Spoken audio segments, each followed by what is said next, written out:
Welcome back to another episode of In the Box. We have episode 9. Matt, how are we feeling? I'm feeling good. I'm still not sick of the Rangers yet. I love talking about the Yes. Rangers more. Yeah, it's like our 4th or 5th week of them being arguably the top story. It's definitely justified this week. This week it is. I'm not trying to be a hater for no reason. They were massively in the news. And yeah, we got a bunch to talk about. Trouba Trade, Igor Shesterkin getting an extension, Blackwood getting traded just like 4 hours ago at this point. We got the actual Four Nations rosters that we're going to go over. We talked about it a lot. We're not going to spend that much time. We talked about it mainly last week. Predators losing 7 straight. Luke Richardson fired. Seguin out 4 to 6 months. Some CHL news. And then we're going to give out some hot takes. So yeah, we got another jam-packed show. I did not expect the last 2 shows to be like so jam-packed in early December. Usually this is when we have fucking nothing to talk about and I have to start doing like redrafts or shit like that. It's been fun. You excited? You ready? Yeah. All right. Stuff. Jacob Trouba somehow traded to the Anaheim Ducks for Urho Vankanainen in a 4th round pick. I guess you want to go first because a lot of people have probably already seen my YouTube video on it. Hopefully go check that out. Yeah, I'll go first in it. Okay, so the first thing I want to address is not actually about the trade that happened with the Ducks. It's about the trade that got called off, allegedly, with Columbus. Apparently, they agreed to send him to Columbus, and he used his no-trade clause to not do that. What's confusing about me to that is, it's Trouba allegedly wants to be like so close to New York for his wife, right? Here he is vetoing trades to Ohio pretty close, Detroit pretty close, going to Anaheim halfway across the country. B, what do the Blue Jackets even want Jacob Trouba for? You literally just traded away a better right-handed defenseman than Jacob Trouba. Like less than 2 weeks ago, you have someone who is a better hockey player right now than Jacob Trouba, who you decided you don't want on your NHL team and traded away. So that was like such a confusing thing to see their name pop up in rumors all day. The trade itself, I agree with a lot of your takes. It's just, I don't get it for the Ducks. Like, Trouba's not very good at this point, quite frankly. He's not the worst hockey player in the world, but when you're paying him $8 million, he kind of feels like it sometimes. I don't understand how the Rangers got off of him with nothing retained. Insane. I don't understand how the Rangers got off of him without giving away a pick. They actually got a pick in return. I don't understand who the Anaheim Ducks were bidding against because based on... Apparently there were teams that wanted him. Yeah. Based on the Twitter stuff I was looking through, I didn't see a single other like serious competitor that Trouba would have okayed. There were some other teams in on him that Trouba did not okay, but I don't know who they were competing against that Trouba would have waived his no-trade clause and gone to. So given all of that, I think it was pretty dumb by the Ducks to do what they did. And it's weird, too, because I do think this is going to some extent, it'll stunt their current young defensemen, right? Like 3 or 4 you have young Zellweger, Mintyukov, hope I'm saying that right. You have Lacombe there, who's, decent in college, maybe a guy for the future, 2nd-round pick. He's not nearly as hyped as the other two, but you look at the Anaheim Ducks roster, you have 3 young defensemen who all need minutes right now. The team's not going anywhere, so you might as well give them minutes. And I trust that Zellweger is going to get his minutes no matter what. The other two, if you're going to healthy scratch one of them for Jacob Trouba, what are you doing in this rebuild? Yeah, Mintyukov, I think, recently was healthy scratch, too. Yeah. It's terrible. Yeah, I think the exact same. Again, a lot of people push back being like, they're going to trade John Gibson, they're going to trade Cam Fowler soon, so they need to, hit the cap floor, which I can somewhat understand, but it's just so unacceptable to not get anything in return for the New York Rangers that were so clearly spiraling, and it's an $8 million cap hit. If they got Jacob Trouba at half retained, if $3 million was retained and they gave up a 4th-round pick, I could maybe somewhat understand it. But it's just insane that the New York Rangers were completely able to get off this. Trouba has just been objectively bad this year. He's a -3 with 42.5% goals percentage, 45.9% at 5-on-5. I don't get it if you're Pat Verbeek. How do you not get at least a 2nd-round pick to take on a deal that we're going to talk about later with the New York Rangers cap space, not only this season, but especially next season, the way that they're able to get out of this contract. It's about leverage. It's not about just taking on Trouba, because I agree, it's not the end of the world. It's not going to make or break the Anaheim Ducks, them taking on Jacob Trouba for the next few seasons, because they're not going to be remotely close to actually winning anything, but just the leverage. And maybe there just was plenty of general managers that were willing to take on Jacob Trouba for nothing, which I just don't get. I just don't get at the end of the day, and it definitely sows some doubt long term for the Anaheim Ducks with Pat Verbeek, especially when you look at some of his other moves. Like Alex Killorn deal looks absolutely horrendous. He's made some good moves, but there's definitely been some head scratchers, and especially when it comes to acquiring veteran players, he seems to really like the physicality. Yeah, I mean, I think the Radko Gudas pickup was perfectly solid. Yeah. That's a good enough move, makes sense for where they're at. 3 years, $4 million, like whatever. Yeah, he's a decent player, has the actual winning experience, can hopefully, teach young guys some things. But like on the whole, we've both made fun of Steve Yzerman, I think, quite a bit for like, if you're supposed to be rebuilding, why do you keep bringing in these mediocre veterans? And Anaheim is less in the spotlight, but they might be even worse about that. They might be even worse about like, okay, we have these young guys, right? Like Zegras, McTavish, Leo Carlsson. We want to get them minutes and help them grow. And the best way to do that is to like throw money at Adam Henrique to fill space. Like that doesn't make sense. Yeah. It's Ryan Strome as well was like a 4x4 or 4x5. Yeah, and like what do you need that for? The Anaheim so much Ducks, term. Like I criticize Kyle Davidson, but at least his is like 1 or 2 year deals. Like you're in and out. Well, I guess he kind of gave Teravainen 4 years, but a lot of it has been shorter term deals before this most recent offseason. That makes sense. What the Ducks plan right now in terms of bringing in some of these veterans, it's going to hurt them in 2 to 3 years when like they actually want to win. Yeah, I mean and what's going to be weird about it too is watch them trade away their actual like decent players. I mean, right now the Ducks list of vets that are actually good, I think, is exactly 2 guys forward wise, Vetrano and Terry. And honestly, I see them both being like traded out sooner rather than later. Terry's still like 26, 27. He's young enough that you can keep, but like it would just be absurd. I think Vetrano has to get traded. I think trading Vetrano makes sense because he would have like first round pick value, I believe. Yeah, 3.6 mil. But if they go down that road and then end up like trading Troy Terry while paying like 3 other much worse middle 6 wings on free agent deals, overpaying for guys to come in, like, I don't know. Is Alex Killorn teaching the young guys anything that's helping them develop? Like, all of them are playing worse this season. I'm not in the locker room, so maybe he is, but just looking at the results on the ice, I really doubt it, because the Ducks' young guys are not taking steps forward. Carlson has been reasonably pretty fine. He's, given the circumstances, I don't see how you can complain too much about his development, but Zegras and McTavish, absolutely. If I was a Ducks fan, I'd be terrified at, especially McTavish, how there's not growth there. Yeah, and what also makes me so confusing is like they're bringing in an overpaid guy in Jacob Trouba, and then they're just gonna ship out Cam Fowler. Like it just seems weird, and it seems weird how they were in talks to like move Cam Fowler in that deal, but then just like completely gave it up. Like, oh, you don't want Cam Fowler? It's perfectly fine. We'll just take Trouba for absolutely nothing. Like they're selling off. People talking about selling off Gibson, selling off Fowler.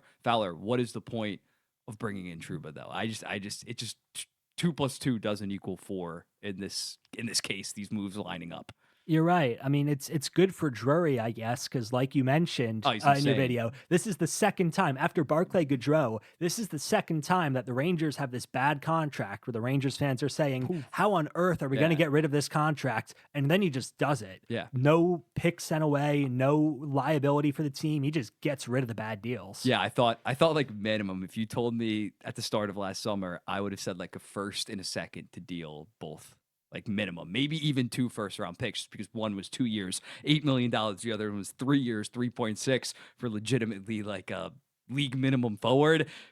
A shout out to Drury, and again, he's taking advantage. I'm sure he was laughing his ass off when they said no salary retention. We'll give you a 4th-round pick. Like it just from a leverage perspective, I don't get it. I don't get it at all for the Anaheim Ducks, and it just leads me to give massive question marks going forward. Yeah, it's frustrating. The reference point I look at is Jake Wallman. That one was just next level bad. In the moment, that one was next level bad. To me, that's like the peak reference of like Wallman's not even really a bad hockey player at all. He's pretty decent. Well, I mean, he yeah. was very good 2 years ago, and then step downs from there. Yeah. But I think it's fair to say generally Wallman's decent. Yes. He's not on a huge contract. He costs a second-round pick to dump. No, how did Trouba not cost at least a second? Yeah, I tweeted out like my New York Islanders when they had to dump Josh Bailey's final year, and I understand Josh Bailey's making $5 million. He was like just not even playable at points. Trouba is still a $3 to $4 million guy, but again, that was 1 year, $5 million, and that cost a second round pick. And when I tweeted that, I wasn't even criticizing Lou Lamoriello because that is like the going rate. That's the normal price to dump a $5 million 1 year. So thinking that, you thought at least bare minimum they'd get a second round pick. The Wallman one is like Detroit Red Wings fans in the moment, even they weren't optimistic at that because not only was Wallman making only $3.4 million, Justin Holl was also making 3.4. Ben Sherratt was making 4.75. So like, I can't use that. I can't compare those two deals because that's genuinely one of the worst cap dumps of recent memory to like one of the best. But even in the middle, it's about $4 to $5 million 1 year.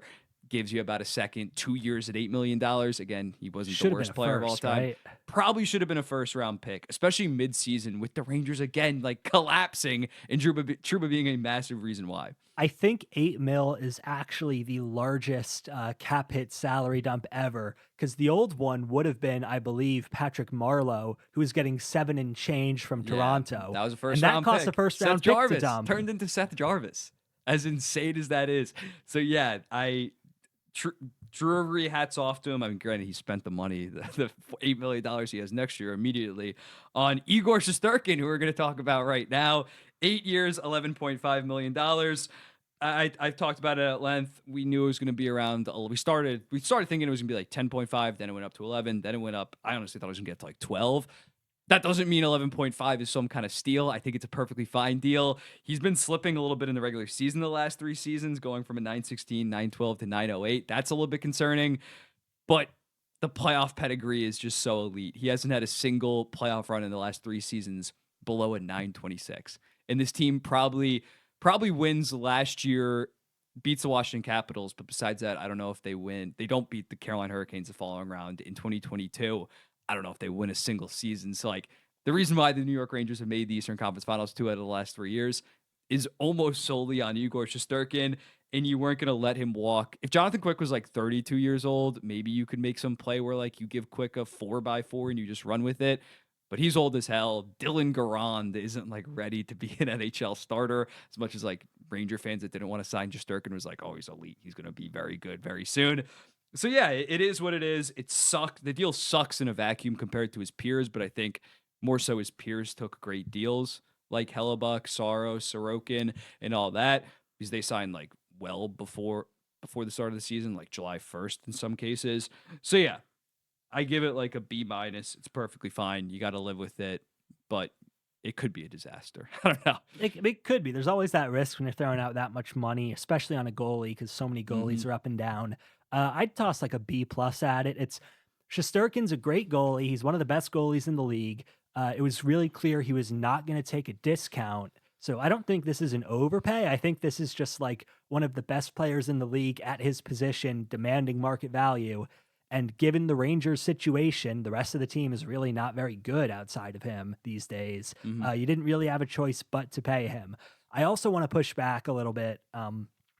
You say compared to his peers, it's like a really expensive contract. And compared to, I guess, like Sorokin and Saros, yes, sure.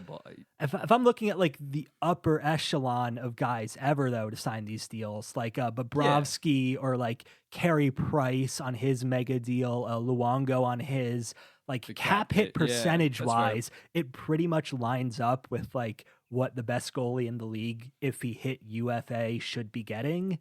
I don't think it's this extreme, just because in raw numbers it's the biggest cap hit of any goalie. I don't think it's like so extreme in the valuation. And he's also reasonably pretty young, right? Most of those top goalies 29. Tend to sign much later in their careers. I mean, Hellebuck's what, 3 years older? 3 years older, but his deal is only 7 years, not 8. So it does kind of, you save like a potential like the final year of the contract where it could be a disaster. Yeah, again, I still think a B plus means that you got some kind of value. And it was pretty funny. Like Arthur Staple, the athletic writer for New York, of course, like ran some story being like, he actually took less. Like he left money on the table. So stupid, such propaganda. I can't go much to like a B plus.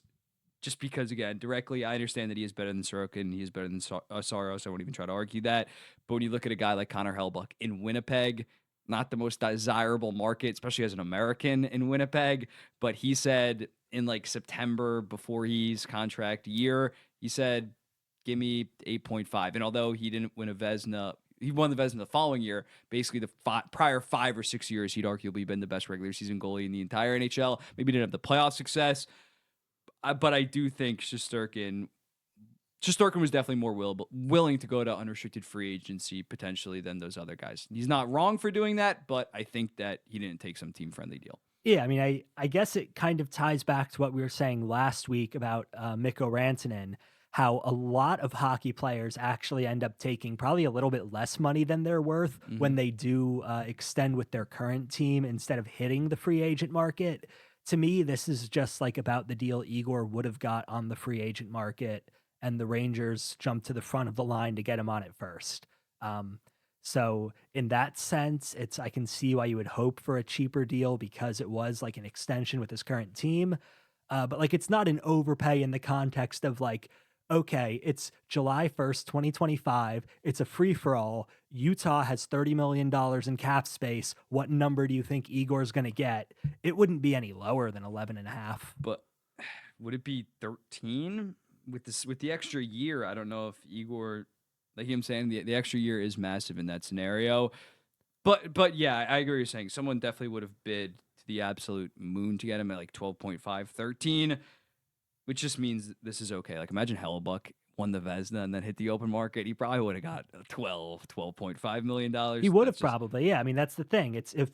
Frankly, if more top hockey players hit the UFA market, we would see more big deals like this. But a lot of the guys like Hellebuyck and even like Draisaitl, like McKinnon, they extend with their current team with a full year still left. And then it's, of course you're not getting max dollar doing that, which is fine, right? It's sometimes you like where you're at or you want to help your team win.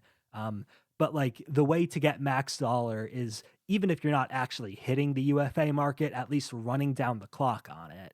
Yeah, definitely. And the flat cap obviously played a factor. Bobrovsky got his 7-year, $10 million. And I'm sure if the cap continued to rise, more guys probably would have been more willing to try at least threaten to hit the unrestricted free agency market. But once COVID was going on, there was like, let me just sign my 8-year deal and kind of be fine with it. But now we're just going to quickly go over the New York Rangers cap space because they're in a pretty interesting situation now. Heading into this summer, they have $16.3 million. Their RFAs are Keandre Miller, Capo Caco, Will Cooley, UFAs, Ryan Lindgren, and Riley Smith.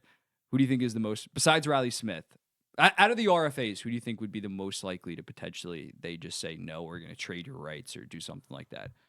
I think Miller is the most likely to actually get traded. I think that probably a lot of people, Rangers fans and definitely Rangers like NY Sports Media would love to see Kako gone. They just ain't got that much value. Yeah, I think Miller is like the perfect intersection of. I don't think the Rangers are thrilled to have him around these days, but I do think there's real trade value there and there's real bounce back potential. I mean, we've seen Keandre Miller play good hockey. He has it in him for sure. We haven't seen it this year, but we have seen it. I 100% believe that you trade him to some smaller market, less pressure, put him on the second pair, he will get back to his old level and be a really good value for whoever, I don't know, trades a second round pick to him and then bridges him at like $4 million. I could see an offer sheet. I would be aggressive with an offer sheet or something like that. Like, I don't know what exactly the echelons is, but if you can similarly like Philip Broberg, maybe overpay him for 2 years if you're kind of a rebuilding young team, give him a 2-year deal at $6.1 million, whatever is potentially just below like a first and a third instead of just a first round pick. I think that that's really intriguing. And honestly, if you're the New York Rangers, maybe you just take that first round pick and then trade it for someone that's like cost controlled, that's more of a veteran presence. Yeah, I think Will Cooley's definitely staying, considering he has had such an impact early on, and he's still coming off his ELC, I believe. So they have like a lot of leverage to potentially bridge him to even another RFA window. So I think he's the safest. Capo Caco potentially. I think Riley Smith's probably as good as gone.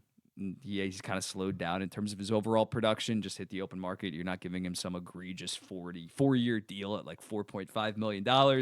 Ryan Lindgren is an interesting one because he has really fallen off in recent years, especially his defensive impact. He used to be that shutdown guy with Adam Fox, where I could easily see them potentially letting him walk, especially with EJ Emery now in the system.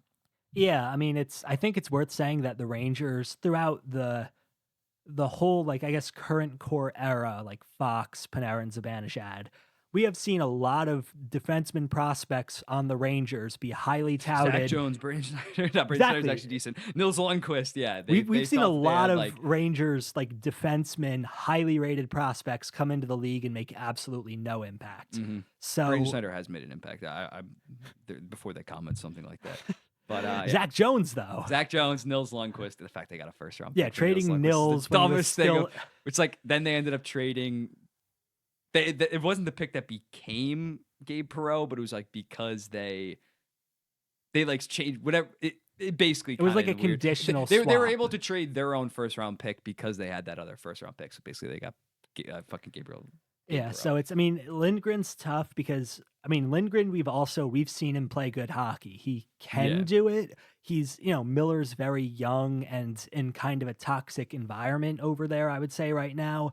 So I believe in Miller bouncing back. Lindgren, I don't know if bouncing back is realistic. I think maybe he was just like, I don't know, a product of Fox for a minute there. Maybe he's, he's dealt with various knocks throughout his career, not as quick as he was. Yeah, he's been getting injured. I do think if Lindgren walks, you do need an actual NHL defenseman to replace him. You can't rely on one of your prospects. Yeah, but they would have the money for it. Oh yeah. If they let Lindgren and like Miller walk, yeah, they can definitely go out and get like a top guy. But we're gonna move on. Big trade just went down a couple hours ago. Yet another Colorado Avalanche goalie trade. Mackenzie Blackwood is heading from the San Jose Sharks to the Colorado Avalanche for Alexander Georgiev, Nikolai Kovalenko, and a 2026 second round pick. I guess I'll start here. I think it's solid. It's not some massive blockbuster because Blackwood has been very up and down in his career. I think that he is a little bit underrated because he played on the San Jose Sharks the last 2 years. He has only a .902 and 3.3 goals against average, but the underlying numbers have been pretty solid with San Jose.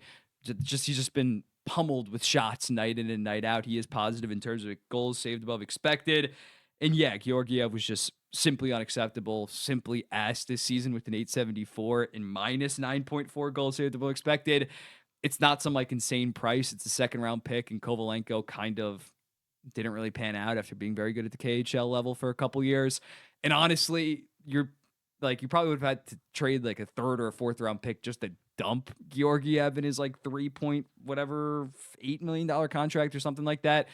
So I think it's a win-win for both teams. If you're San Jose, Askarov was obviously the guy going forward, so you're not losing sleep after trading. If Mackenzie Blackwood turns into this amazing goaltender, whatever, Askarov's probably going to be better, most likely 95% chance. What do you think? Are you lower on Blackwood? I am lower. I like this a lot for San Jose. I don't really like it for Colorado. You don't like it at all. Do you think Blackwood is an upgrade over Georgiev? I'm not convinced he is. No. I don't know. I mean, Georgiev is up and down, right? This year's been very down. Last year was pretty down. He had like an 899. Yeah, but like we've seen him in Colorado play like reasonably decently before. It was a while ago, but we've seen it. And then, I mean, as far as Blackwood being up and down, the thing that concerns me is like it's a pretty clear line to me where he starts out on a rebuilding Devils team. There's no pressure. He's pretty good. The Devils become good. Now there's pressure. There's playoff expectations. Mm-hmm. Mackenzie Blackwood almost overnight becomes one of the worst starting goalies in the league of any team that's expected to do anything. He gets traded out to San Jose, where there's, again, absolutely no expectations, no pressure. He plays pretty well. good for him. He has put together a couple pretty good seasons in San Jose, especially, it's not easy to play behind that San Jose defense. The offense is getting there. The defense in San Jose still has a lot of work to do rebuild wise. Mm-hmm. Good for him that he's successful there. I'm happy for him as a guy that he was able to recover his career in this way. But now he's going back into an environment where there's high expectations, a lot of pressure. They're behind the 8 ball right now. Yeah, too. and I'm not convinced that Blackwood is the kind of guy who can play well under pressure. I mean, it's just kind of, I guess, a funny thing to me that Colorado managed to rebuild their goalie tandem into Mackenzie Blackwood and Scott Wedgwood. No, yeah, it's not some massive upgrade. Yeah, we've seen that goalie tandem. It was in New Jersey in, I think, 2021 or 2022, and it was literally the worst goalie group of any expectation team in the league. Like, there were a couple teams that got worse save percentages, but in that year, there was no team with actual contending aspirations who had worse goalies than the Blackwood-Wedgwood combo. So I'm honestly pretty concerned. Wedgwood, 2 shutouts in Colorado in his first week there. He's sick. I mean, good for him. That's impressive stuff. But I'm really doubtful that this is going to work out long term. From San Jose's perspective, just real quick, and then back to you there. San Jose, I like it for them. Georgiev, they can absorb the cap hit. That's fine. A second round pick could be in the 40s or 50s, depending how Colorado does. Mm-hmm. Kovalenko was not very good for Colorado, but I at least see some upside there.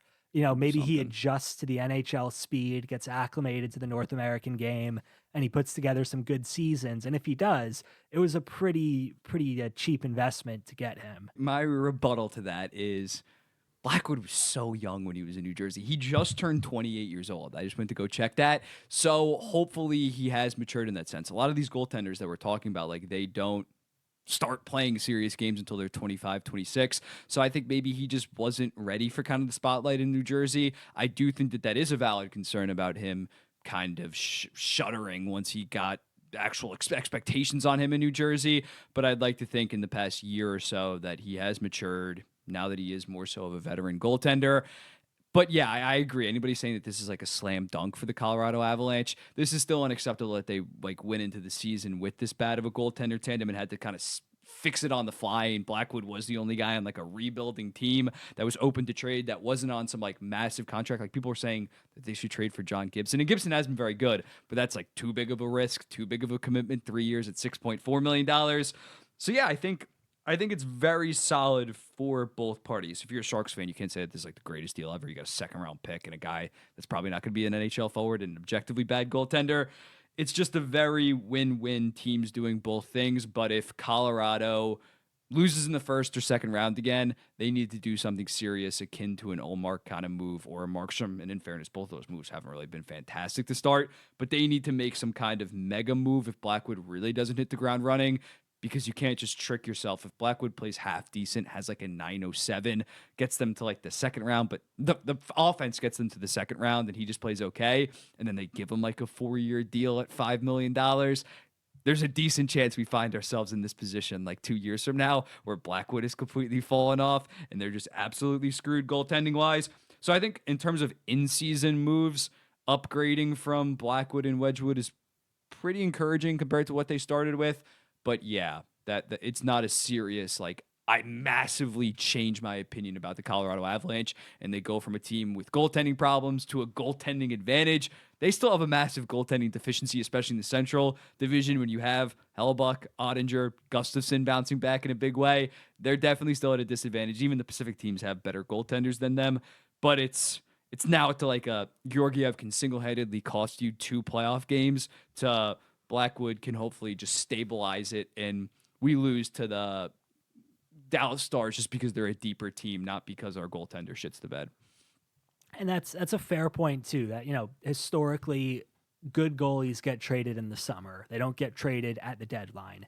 If you asked me who is out there that's better than Blackwood that Colorado should have traded for instead, I have no answer. There was no obvious other goalie on the market in season. I don't think you could have really done better, I guess. But I don't think Blackwood's going to be the guy to stabilize it. Moving on, last week we basically had the Canadian roster leaked to us by the Canadian insiders, and the U.S. roster was all but finalized. But on last Wednesday, we found out the Team Sweden, we found out the Team Finland, as well as some other U.S. picks. I just kind of wanted to run through it because there are some snubs that we're going to talk about. First up for Team USA, Hannafin over John Carlson, I think, is kind of egregious. It's not going to be the end of the world. They probably would have both been the seventh defenseman. But the way that John Carlson is playing to start this season, and it's not like Hannafin is this like two-way or more so defensive beast. I don't really get the logic there. What do you think? I think based on reputation, Hannafin seems to people who don't watch either of those teams like he's probably more of a defensive player than John Carlson. I'm not convinced that's actually true. I think Hannafin's a pretty decent player, although he was definitely better in Calgary than he has been in Vegas, which is a little bit strange to me because he's being asked to do less in Vegas. So, he's going to be asked to do even less on Team USA. I don't know. I don't think it's an insane snub. No, yeah. It's not like if they lose this tournament, it's because John Carlson isn't out on there. It was just a little bit weird because it's more of a veteran guy that has also won a Stanley Cup before over Noah Hannafin, who I guess he's revered in NHL circles, but for me, he's just not. He was in the top 20 of that ESPN poll. Before the playoffs, ESPN dropped like their top 50 players in the playoffs, and Noah Hannafin was like 28th. Absolutely insane. But also for Team USA, we knew about the Caulfield, we knew about Kreider, we knew about the three New York forwards being on the team. Robertson and Keller also not on it. I thought they might just take Robertson because he's very, very good defensively. Clayton Keller, once like Caulfield was kind of snubbed, once we know that they were going with those three big guys. I wasn't expecting Clayton Keller to be on this team. And also, he's had a slow start. Robertson has had a massively slow start. Do you think that that's... I don't think that they're snubs just because they've been playing so bad, but at the start of the season, you told me those guys wouldn't be on the team. I'd be pretty surprised. I think Keller is fine. I think Team USA has like 3 or 4 guys who are kind of interchangeable as like the 4C. Assuming JT Miller's healthy, you don't have that many spaces to bring like centers who don't play a ton of defense. Yeah. So, you bring in Dylan Larkin over Keller, which makes enough sense. And then once you see that, I don't see a super obvious role for Keller. Robertson's a weird case, right? Because based on how he's actually played so far this year, everyone should agree he should not be on the team. 30 USA But, forward. The track record he has of like, he's been a real superstar for a number of years. He's a great two-way player, like you said. He has playoff clutch experience. Track record-wise, it probably would make sense to bring him regardless, even if he's doing bad. So I guess where I'm stuck is I don't think you can make any argument against Robertson that you couldn't also make the exact same argument, but even worse about Chris Kreider, right? Like Chris Kreider also is like a gritty two-way forward with a track record, but he also has been pretty awful this year. And he's old, and he's 34. So that's it's a snub in that context. Like I don't know what magic words you use to put Chris Kreider on a team that wouldn't apply even more to put Robertson on the team instead of him. Yeah, and especially just have him as your 13th forward. If he turns it around, then you have an absolute steal. You insert him to the lineup. If you don't and someone gets hurt, you take someone else on the team and put him there. Team Sweden was very interesting, though. They went with especially older guys in Victor Arvidsson and Elias Lindholm over William Eklund. I know you're going to be very passionate about this one. And Fabian Zetterlund. I am passionate. No, genuinely. William Eklund is, I believe, the biggest snub on any of these rosters. Maybe the only one that's like an actual serious extreme. I think Logan Thompson might be up what there. Are you doing Logan that he's Thompson's not on the team? Eklund has been phenomenal this year in San Jose. He's really grown a ton. Exciting player to watch. He's scoring on a team that should not be. Not that the Sharks are good, but they're a fun offensive team. They're a fun offensive team, right? Yeah, their offense. The they top might allow 6, 5. But they're going to score 3 to 4. Yeah, the young forwards and also Mikael Granlund in the top 6 are a fun offense, and I think Eklund is the main engine behind that. He's not their leading scorer right now. Granlund is, but I think Eklund is like clearly the future there. He's He's played better than Celebrini, Will Smith so far. He's the engine that drives that core. he's right now, I think, good enough to be like in the second line, even maybe for Team Sweden. Like he's so good right now. And then Victor Arvidsson, who, it feels like he hasn't been really a relevant NHL player since Nashville 3 years ago. Yeah, the production has not been there for Arvidsson. He's been playing okay, but yeah, I just don't get how you don't look to like 2026, give Eklund some run with these guys. It's not like Eklund, as you mentioned, like he could easily be playing ahead of like arguably Lucas Raymond, Leo Carlsson within that middle six. That it's like it's crazy. He is objectively like a top 9 Swedish forward this season. It's not like it's Cole Caulfield has to play on the fourth line or he's not playing at all, and like the snub kind of makes sense. Eklund has been that good. Lindholm is just like pure reputation. Like the way he has slid the past 3 years, the fact he's on this team, it's not even like he's not producing offensively, but the defensive numbers have stayed fantastic. That just makes absolutely no sense to me. I get he's going to be playing in some fourth line role, but that's nuts to snub him over a potential future first liner in 2030 like William Eklund that might end up being. Yeah, I genuinely think Eklund's ceiling is a Jesper Bratt or William Nylander tier player. He might not hit that ceiling, but I think potential-wise, that is what the ceiling is. Yeah. Yeah. And then lastly, we got Finland. Kakaniemi did not make it, and I'm not trying to act like he's this amazing player, but Joel Armia made it and Capo Caco made it. I think that's crazy. Kakaniemi, again, is not worth this contract of like $4.6 million the next 6 seasons, but he's actually had a decent start to the season. In prior years, he's been around the 40-point solid defensive players. Defensive game has come a really long way. To not make it over Armia and Kako, who's just been a passenger on that third line, he's been playing okay. I think it's kind of nuts for Team Finland. That's another decent snub. I think it's strange. Like you said, I mean, I'm not going to be up in arms over this, that Kakaniemi's so great, but with the other teams, I think U.S. and Canada, we've talked a lot about like the fit and the bottom line and the kind of players you want there. And to me, Kakaniemi is like the kind of guy you'd want as the 4C on this team. Like maybe he's not the 4th most talented Finnish center in the world, but as like a more defensive kill penalties, slow the game down guy. To the wing, you put Kakaniemi on the 4th. Yeah, I think he makes sense as a 4th line center in this kind of tournament. Yeah, that one definitely was kind of a head scratcher. But we're going to move on because the Nashville Predators are just absolutely ass cheeks right now. After beating the Winnipeg Jets to get to kind of a, not respectable, but still like decent 7-11-3 record, they've lost their last 7 to the Devils. Then they lost to the Flyers, Lightning, and Wild in overtime. The Leafs, Canadiens, and Senators. I guess I'll start on this. This is just like an absolute shit show. Like, it is crazy. They are getting somewhat unlucky, especially at 5-on-5, considering their underlying numbers aren't that bad, but they have a 35% goal share at 5-on-5. That's 6% worse than 31st in the entire NHL. It's a disaster, considering the fact that Saros has a 9-10 save percentage, and they're first in the entire NHL in penalty killing, and they're this bad. I don't think that they're going to continue to be this bad, but I think that they've just dug themselves in too much of a hole. Like, I did like hot takes today on my YouTube channel, and someone said like they fire Brunette and win the Stanley Cup. And I look back, the Blues were like 15-18-3 at their worst. This team is 7-15-6 right now. And we were talking about before, like the 8 Western Conference teams kind of seem locked up at this point, especially now that Calgary fell out of a playoff spot. I think they're just dead. They're like genuinely, I don't know what you do the rest of the season. You might honestly want to just like slow things down, get a high draft pick, because I do not see this team turning it around. Although I don't think that this team is, if they run it back next season, going to be a bottom 8 team yet again.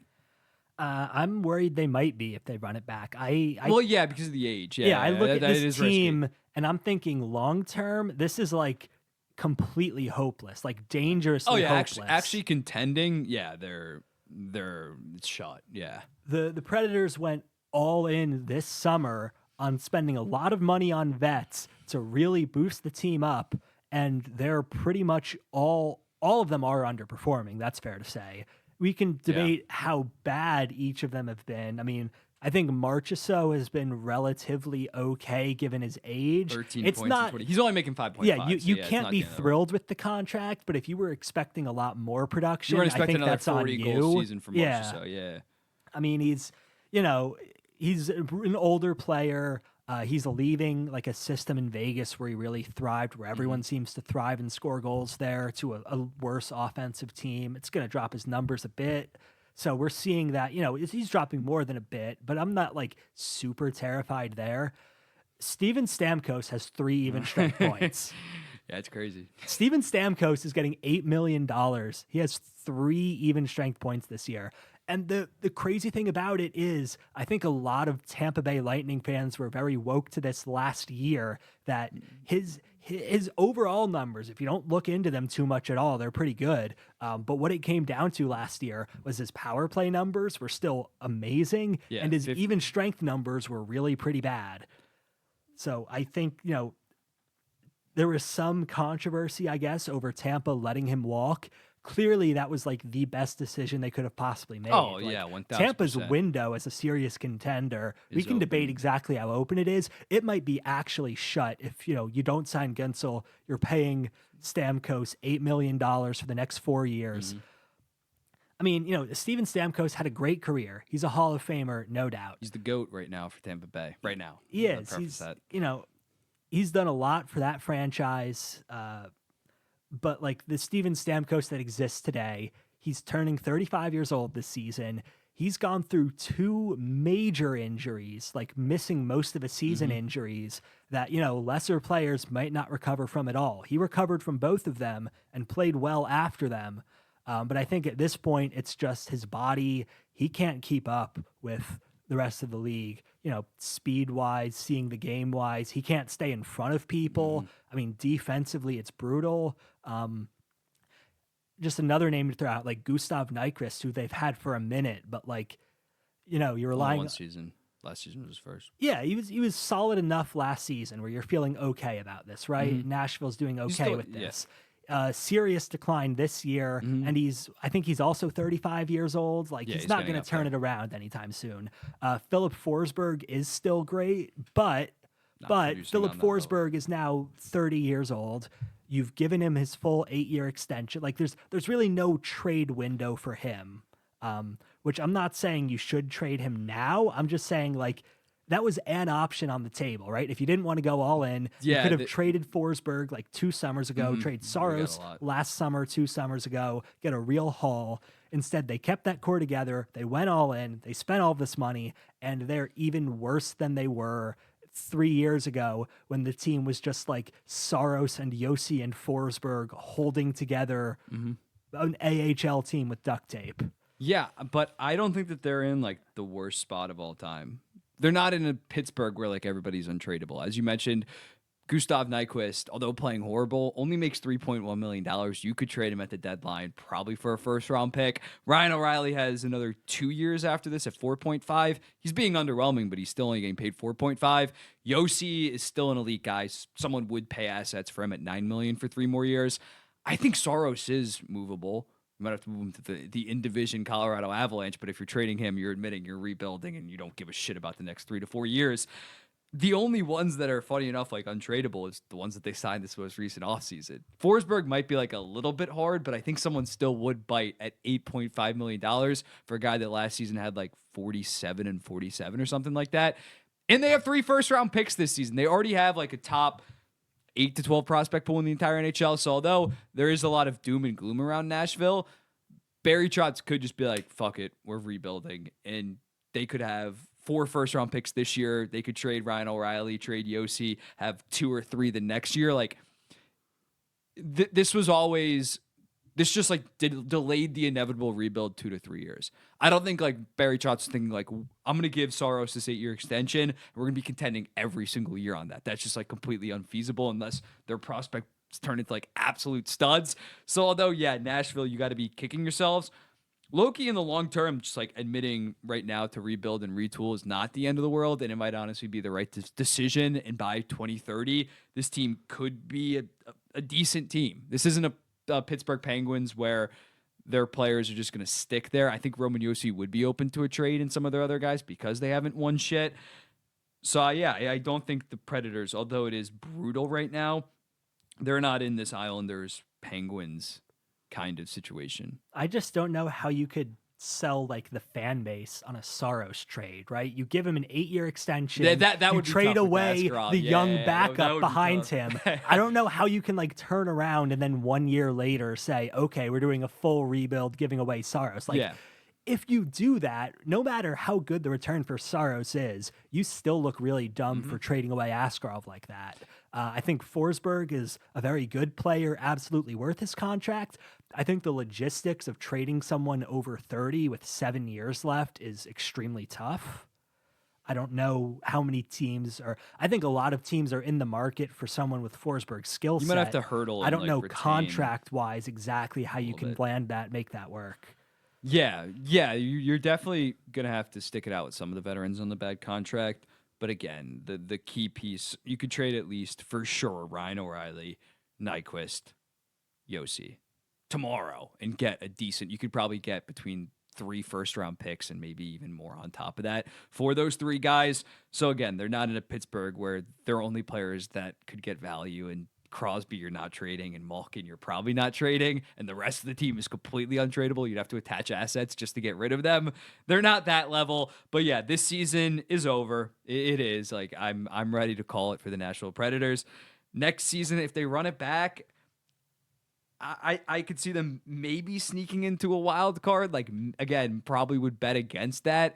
The contending is not going to happen, but I don't think that they're this goddamn bad. But we're going to move on to an actually truly fucking bad team in the Chicago Blackhawks, because Luke Richardson got fired. He went 57, 111, and 15 with the 33.8% points percentage, good for 55-point pace. And he was in a horrible situation. Like, at best, he probably could have had a 40% points percentage in that scenario. I'm not trying to say that it was like some horrible coaching job, but this year, 8, 16, and 2 under him after Chicago spent a decent amount of money this offseason, not on like premier talent, but like a lot of middle of the lineup guys to at least field a rosterable team. And yet again, they were on pace for like around 55, 60 points. And at the end of the day, what like did him in was Connor Bedard stalled and regressed in terms of his production. He's a very good player still. It's not like he fell off in terms of skill, but he went from having 22 goals, 39 assists, 61 points in 68 games to just 5 goals, 15 assists, 20 points in 27 games, which is, again, a lower pace. And in terms of his underlying expected goals for, he went from having 0.95 last year per 60 in all situations to 0.65, so 0.3 less per game. Connor Bedard's the entire franchise. If he doesn't pan out, I'm already like decently low on the Chicago Blackhawks rebuild. If Bedard doesn't turn into like a minimum of a top 5 player in the NHL, this shit probably doesn't work at all. So if you see Bedard slacking off, not slacking off, but like slacking off in terms of production, not taking another step that you expected him to be around 90 points this year, probably like sniffing 35, 40 goals, you're not the guy. You're not going to be the guy. They need someone else.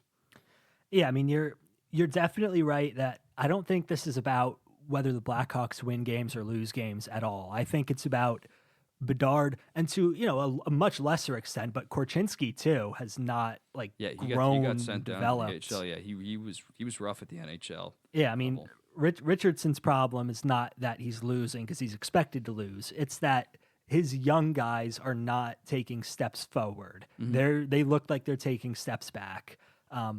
I do think maybe part of the fault there is roster construction, because I'm not at all convinced that the guys they brought in are the kinds of guys to help you succeed. Like, when you're this young rebuilding team, you want to surround those young guys with good leaders. Who do they bring in? Corey Perry, who gets yeeted off the team in a couple months. That's like the opposite of leadership, right? He does, not trying to get into it too much here, but some scandalous off-ice thing that causes him to get outright released from the team. Like, that's as much the opposite of leadership as you could possibly bring in. Taylor Hall, who, not to be like disrespectful on a personal level to Taylor Hall, but I think it's safe enough to say he has a reputation for being one of the lazier players in the NHL. Just bounced around teams the last years. There's a reason why, even though Taylor Hall scores a lot of points, no team really seems to want him around for too long. There seems to be, attitude issues, effort issues, which, if they're kind of bad on like decent teams, like the Devils late in his run or the Bruins for that 1 year, It's going to be really bad on teams like Buffalo that one year or Chicago now, where it's just like there's really no incentive for him to put effort in. I at least you did this year. You tried to surround Bedard with like faster players, like Mikheyev is someone who can at least he has experience. He's not the most amazing player, but he has experience with Toronto's group. Like we just need you to like be fast, get up front in front of the net, and hopefully we can do something there. That's the kind of guy it makes sense to surround Bedard with. But it's Bertuzzi just more not so working a physical out. guy. Yeah, I do think, I guess the GM deserves more blame here for like this group Chicago's assembling.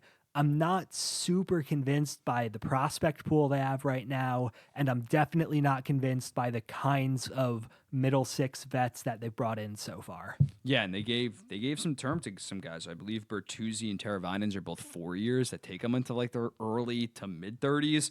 So yeah, it's a confusing, maybe even a little bit of a concerning time in Chicago because they still are rebuilding. Like, I'm not going to say that the rebuild is over. It's not like they're trying to seriously win, but you did expect them to go from 52 points to like high 60s, low 70s, still get a high pick. And it could end up being a blessing in disguise. They could end up getting the first overall pick and absolutely hitting on Hagens, Misa, Schaefer, or Martone.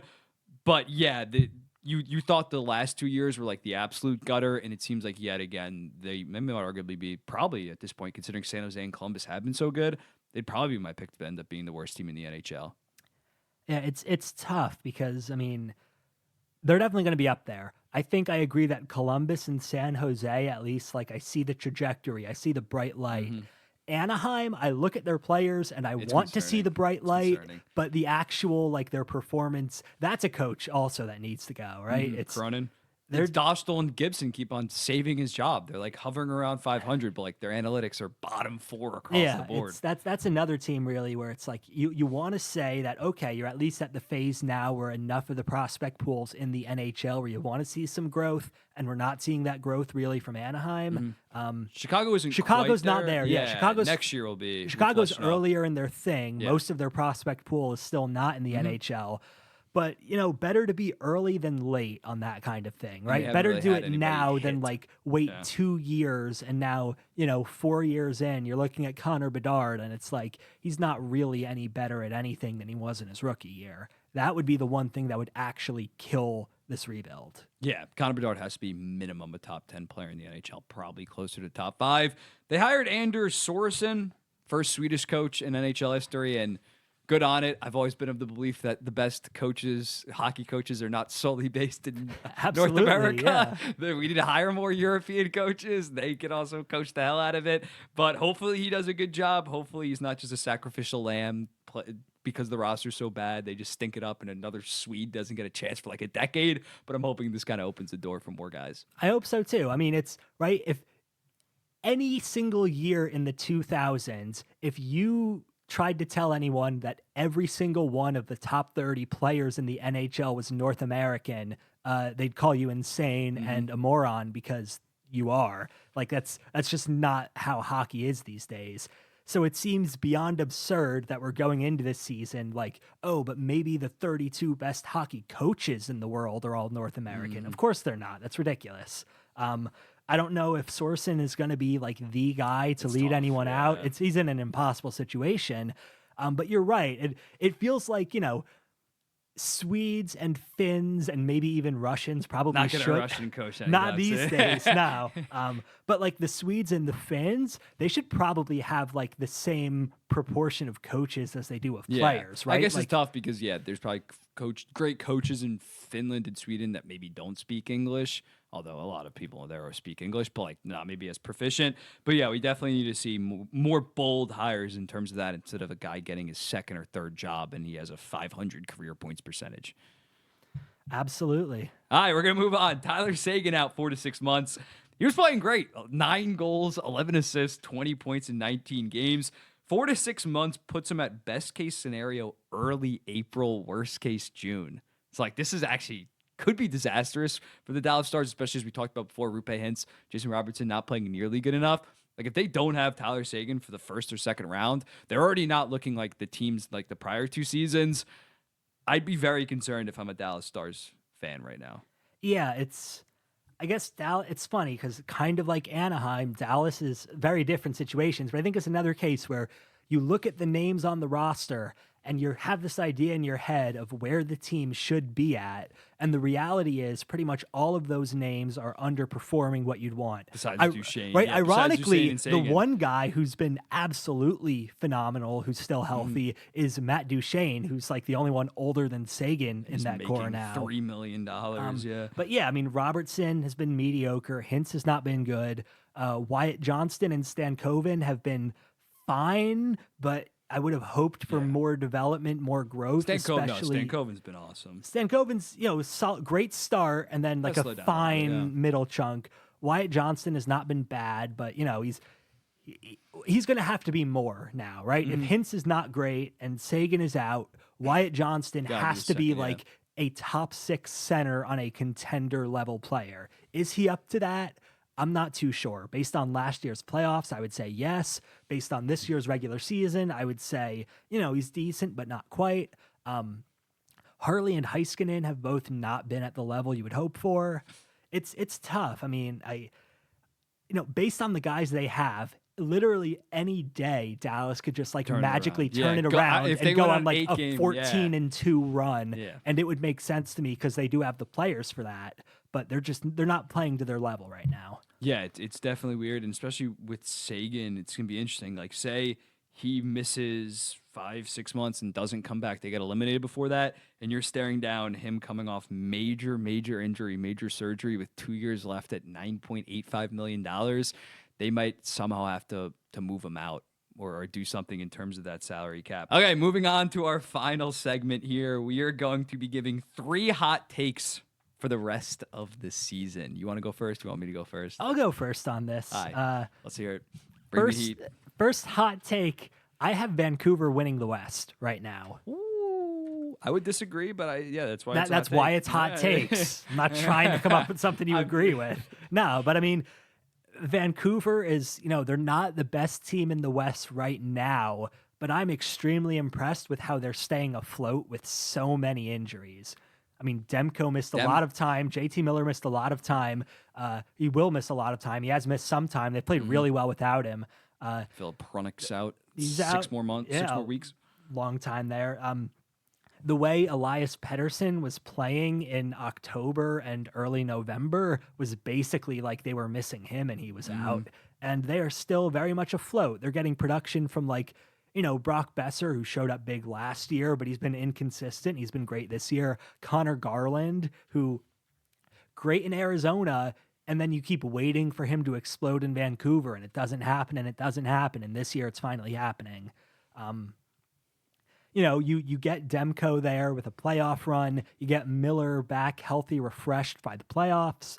I really do think they have more upside than anyone else in the West. Yeah, that's fair. If everybody's clicking, I definitely can see that. I just can't buy Demko being at 100% considering what we've seen since his initial injury in whatever March or April. He comes back. We hear that he's making this comeback, comes back for like one playoff game, then he's out. It's just too big of a question mark. And although Kevin Lankinen has been great, I'm not sure I can trust him in terms of going on a 3-round run in the Western Conference with the other goaltenders that he would face. Canucks are definitely safely going to make the playoffs. I definitely picked them to beat probably Vegas and LA right now, definitely LA, to make it out of it. But I think Edmonton probably I'd still pick over Vancouver. But yeah, that's a pretty solid hot take, especially as we mentioned before with the Dallas Stars kind of struggling. They might be my number 2 pick in the West. Them or probably the Minnesota Wild right now. Anything else? No, just I agree with your point, I guess, about this does require that Demko's healthy. If he's not, I agree. Kevin Lankinen is not winning 3 rounds in the playoffs. He's been nice. He's been a good story as a backup who they've needed to rely on way more than they thought. But that part is true at least. That if you need Lankinen to win playoff rounds against the Golden Knights or the Oilers, I don't see it happening. I'm optimistic about Demko though. Yeah, that it is good how they have not tried. They maybe tried to rush him last year at the end of last year because it was such a playoff timeline. They seem to be handling this with care, but just based off what we heard after the playoffs, like this is an injury that doesn't require surgery. He's just gonna have to figure out how to play through it. That definitely leaves me with some question marks in terms of his long-term durability as an HL goaltender. Can I go with my first one? Go for it. Detroit finishes last in the Eastern Conference. I don't even know how hot of a take this is right now, considering the fact I think they're only ahead of Montreal, but Montreal, who obviously just got Patrick Laine back, this Detroit team is just not good in any regard. The goaltending tandem has kind of finally fallen off after Talbot and Lyon kind of just stole games in the first 15 games for this team. They're 28th in expected goals percentage in terms of 5-on-5 and even strength. And I'm pretty sure they've had a clean bill of health thus far. So I think in that Eastern Conference with Columbus far exceeding expectations, Philadelphia, I didn't expect them to be a bad team, but they're looking like they might be an 80 to 85-ish point team, as well as I'm trying to think. Besides that, yeah, obviously the Islanders, Senators, Sabres, I all expect to be better. So yeah, I'm completely selling stock on this Detroit team. And you know what?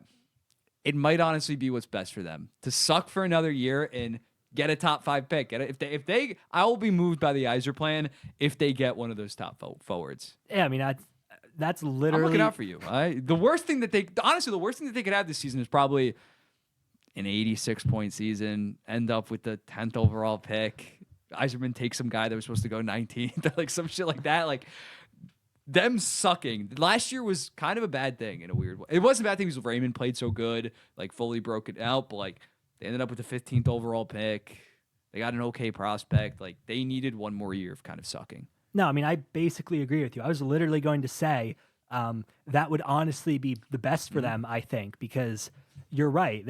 This prospect pool doesn't have a ton of impact forwards. They need more. I mean, Larkin and Raymond. Larkin's going to be, what, like 32 or 33 by the time they can realistically contend, do you think?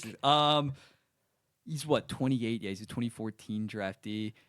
Yeah, I think that there's still another definitely 2 years away. 3 years. Yeah, I mean, so if that's the timeline you're looking at, then like, you know, Larkin past his prime, prime Raymond, and a bunch of B-list prospects is not going to cut it. Not that much younger than Larkin. I mean, and DeBrincat really, he's up and down. He hasn't been anything too special. He's okay. In Yeah, Detroit. He's a good first liner on an average to below average team, probably a second liner on an actual contender. Yeah, I mean, still a very good player. He's a nice player to have. I don't see him as like a core piece there. He's probably like more valuable as a trade piece to me in Detroit than he is as a first line forward. But yeah, I think the other teams at least will have more, I guess, to play for. Like Columbus, you know, obviously the Gaudreau circumstances, but also just in general, like they're a young team that's growing together. Their underlying on the fly. numbers are also good. Like Columbus is highly motivated and like trying to win games, and a bunch of guys trying to solidify their roles and their after ELC contracts. I see Montreal is kind of the same way, right? They're a pretty young team that's highly motivated to go out and do more. Detroit, I'm not sure if I see it. Like Patrick Kane's gonna want to trade soon. Their top few guys. I'm not like accusing of phoning anything in, but they all have their big long-term contracts already, so that's not really an incentive right now. Yeah. They're not like especially young, right? You don't see a whole lot of ELC Detroit guys who are like really ambitious trying to solidify roster spots the same way you do in Columbus or in Montreal or even in Buffalo. Yeah, I think it's super possible. And like you said, I think it would be for the best if they just bottom out, get Higgins or Misa. It'll help them. Yeah. What's your second take? My second take, I'm going in for like a little combo hot take here, a little A and B, 2 for 1. I have the Washington Capitals winning at least one playoff round, which is maybe not the hottest thing in the world, given that they're on top of the division right now. Top of the conference, I think. So the part B is I see Ryan Leonard playing a big part in that. It's been a couple years since we've had a college free agent join a playoff team and make Makar. Yeah, Makar's like the reference point. I don't think Ryan Leonard is going to be Kel Makar, but that's the last time that like a college player joined a team in the playoffs and made a huge impact on the fly. Ryan Leonard his second year of college. He looked pro ready last year. He's definitely pro ready this year. I think he can like immediately jump in onto Washington's second or third line, be a meaningful impact player, have like 8 points in a 14-game playoff run, really like get his name known and out there. I think he's going to surprise people with that potential there. Yeah, I like that a decent amount. He definitely plays more of a pro style hockey. Like if you ask me, I still probably like Will Smith more of a prospect like long term. But if Ryan Leonard turned pro this year, I would have expected him to have a better first season than Will Smith. So you add on top of the fact that Ryan Leonard doesn't debut until whatever April, comes in fresh, hopefully after a deep playoff run, but still relatively fresh and has a lot to prove. And especially for Washington, I'm not saying their bottom six is bad, but like he would be guaranteed a spot playing probably like 14 to 15 minutes a night with like who's down there, like Andrew Mangiapane or so. Like he'd have a significant impact on that Washington team that maybe in the back of their heads they are thinking that that's kind of like one of their trade deadline acquisitions. I could see them winning a first, especially if they win the division and they play like the Rangers, Lightning, or Bruins at this point. I definitely could see them winning the first round matchup. I'll go next. Or did you have anything else? All right. That's all I got. It's gonna sound like kind of a not that hot of a take, but he's like 12-1 on betting sites right now. I think Matthews still wins the Rocket. I hate to be like a total glazer, but like he's still the best goal scorer in the league. He still has by a country mile. He still has 8 goals. The leader right now has 19. He has 8 goals in like not that many games too, like 17 or 18. I think he's just coming off a 2-goal performance. I would still pick him. I understand Leon Draisaitl's a monster. He has 19, but I think this guy's going to score in his final, how many games do we have? Like 55. I could easily see him ripping off 48 to get to 56. Like he has, the Leafs are obviously going to be battling for the Atlantic top spot in the division. This guy is just a generational goal scoring talent, not a generational overall player. So yeah, I think he still wins the Rocket. It's not like someone, although again, 19 goals in 27 games is crazy. It's not like Draisaitl has like 24, 25 where it's like it's his to lose. I would still go with Auston Matthews, but I understand he's a little bit of a long shot. What do you think about that? I mean, I think just like based on the math, it's pretty unlikely. Yeah, but like you're right that like Matthews has that upside. Yeah, scored 50 and 50, like a 50 and 50 stretch. Yeah. You might need that to win it, but I think the winner this year probably will be around like 54, 55, considering Matthews isn't absolutely popping off. I don't know if Draisaitl has 60 in him, if you get what I'm saying, or Reinhart has another 57 in him. I think it might be a lower because Matthews isn't in the mix and because McDavid isn't goal scoring at this insane pace. I think Matthews getting to 55 is perfectly reasonable, as crazy as that is to say. Yeah, I mean, I think him hitting 50 is totally fair enough. And really the question is like, will the guys who are the lead scorers right now be slowing down, or can they keep up that pace? I'm just inclined to think he's missed too much time. He started a bit too slow goal scoring wise. But last year, I know last year was like a historic season, but last year he finished with 69. Next closest was 57. After that, I think it was like 53. Like Sam Reinhart was the closest with like shooting 25%, and he's somehow doing it like fucking again this season. It's absolutely insane.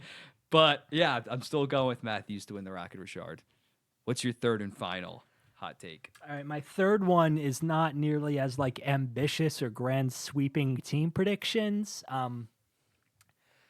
I think that Travis Sanheim will end up having a better season than most or maybe all of the other guys on that Team Canada group.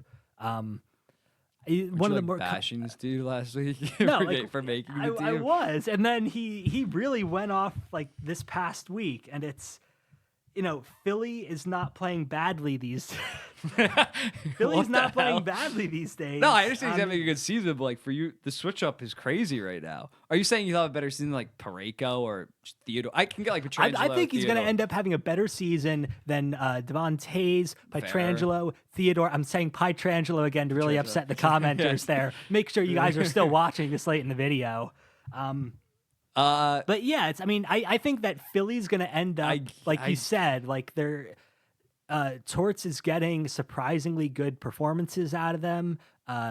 Sanheim's been kind of the one rock who's not getting healthy scratched. They lean on him for a ton of minutes. I would not at all be surprised, just purely on like Norris votes, seeing Sanheim come in like 7th or 8th this year and be like, wow, that, really snuck up on people. Okay, yeah, that's I get what you mean, because some of the Canadian defensemen, yeah, I think they snubbed like Uyghur and Bouchard, so the guys that are even on the team I don't love that much. It's definitely interesting. Yeah, I think he's definitely not going to be better than Morrissey, definitely not better than McCarr. I guess outside of that, yeah, it does make some sense. Canada kind of got a mid defense. It's overrated. Lastly, for me, it's a hot take now for sure. At the start of the season, maybe it wasn't. It was one of my award picks. Sheldon Keefe is 35-1 to win the Jack Adams right now. I think that is nuts. They're like 64% points percentage. I think that they could still win the President's Trophy. Their underlying numbers are awesome, as I referenced before with Detroit. First in all situational expected goals percentage, third in 5-on-5. And again, they are a top 10 team right now. I know that Carberry has a great case. Right now, he probably would be the pick, him or Dean Evison, because he's that young coach with not a ton of talent at a roster, but I still think Sheldon Keefe will be a media darling if the Devils finish top 2 or win the President's Trophy as that new coach coming off an 81 or 82 point season, that massive increase. Bet responsibly, but I'd be hammering Sheldon Keefe to win Jack Adams right now. I don't see it. I understand where you're coming from, but that's really a bet on like, can New Jersey at least be like number 1 in the East in the regular season? And I just don't see it. I mean, right now they are like basically number 2, I think, or close to it. They're a good team. They're not gonna give it to Brindamore. I mean, points percentage wise, they're up there for sure. But it's, do you trust Markstrom over a full year, or do you kind of think like, this is what Markstrom is, and like 3rd in the Metro, 5th in the East is what they're going to be, which isn't a bad. I think the top of the East is really close together. I do expect Washington to at least like stay on that level, and like, purely based on preseason expectations, if the Devils finish 4 points ahead of Washington, I don't know how you can give it to Keefe. Yeah, that's fair. That's definitely a good take. But yeah, that's the show. We have some Golden Globes. Me and Babs are big cinephiles. I just want to go over the Golden Globe nominations because I'm shook. Dune Part 2 only got 2 nominations in Best Picture and Best Score, which is weird because it's not even eligible for the Oscars. For it's not. No, it's not an original score. They used too much from the first movie. Yes, but Denis Villeneuve not getting nominated is absolute horse crap.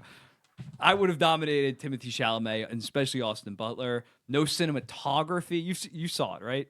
Yeah, I mean, it's cinematography. It doesn't get like the bullshit movies that got fucking cinematography noms. I don't have it written out, but like, what are we doing? I like it. I think it's like eclectic and fun. The Apprentice got in, which I was not expecting. Good. That seemed like the PR wise, that one seemed dead. I'm happy for Jeremy Strong and Sebastian Stan. The Substance, sliding in there, right? Picture, director, both the actresses get in there. That's, I guess, the big one where it's like, everyone likes it. The question is like, is it the kind of movie that awards people are going to vote for? For the Oscars, I think it's going to be tough. It's going to be an uphill battle. Just the Oscars don't like the horror movies like that. Yeah. But the early returns look good so far. Yeah, and then we got Amelia Perez with 10 nominations. Have you seen that yet? I have not. I stopped watching halfway through. It's okay. It's like a musical that has like no reason to be a musical, and it's a very slow movie. And then lastly, they put Challengers as a comedy/musical. What the fuck is up? Like, that makes no sense. I get there's like witty stuff like that, but it's egregious. Sometimes The Martian is more of a comedy than Challengers. Sometimes you just make up the distinction because you think it gives you a better chance, and Zendaya wasn't getting into drama actress, maybe. That's fair. Yeah, we'll do an Oscars preview for sure. Golden Globes are horseshit, but thank you for watching this hockey/film podcast. We'll be seeing the next one. Peace.